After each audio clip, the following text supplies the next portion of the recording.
Mid age যেটা, তাদের আস্তে আস্তে কিছু প্রবলেম আসতে শুরু করে, কি না স্কিনটা একটু ডাল হয়ে যেতে শুরু করে। ধরো আমি বলছি 30 to 40 ইউজুয়ালি ডাল হয়ে যেতে শুরু করে।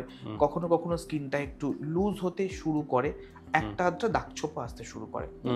এই ধরনের স্কিনে সবচেয়ে ভালো ভিটামিন সি। ভিটামিন সি একদম ওকে সেরাম, যেটা সকালে ইউজ করা উচিত। মানে সেটাকে ঘুম থেকে উঠে মুখটা ফেস ওয়াশ দিয়ে ধোয়ার পর ওটা ভিটামিন সি ইউজ করা উচিত বেশ। এবং রাত্রিবেলায় এই নাইট কেয়ারটা হওয়া উচিত, সেটা হচ্ছে a serum with glutathione. Glutathione is very what is powerful, glutathione? Very powerful antioxidant, আচ্ছা যেটা আমাদের স্কিনের মেলানিন সিক্রেশনটাকে কম করে। এবং আমাদের মেলানিনের দুটো পার্ট আছে, একটা ডার্কার পার্ট, একটা লাইটার পার্ট। সো এই ডার্কার পার্টটাকে কম করে লাইটার পার্টটাকে সিক্রেশন করতে ও মেলানিনের দুটো পার্ট, একটা ডার্কার একটা লাইটার। লাইটার একটা ফিউ মেলানিন, একটা ইউ মেলানিন। আচ্ছা সো দুটো পার্ট আছে। রোদ্দুরে গেলে কোনটা বেশি হয়?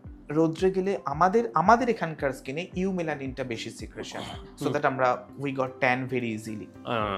বাট এটা ভালো, এটা ভালো বিকজ এটা ইউভি ফিল্টারটাকে প্রোটেক্ট করার জন্যই এটা বেশি করে সিক্রেশন হয়।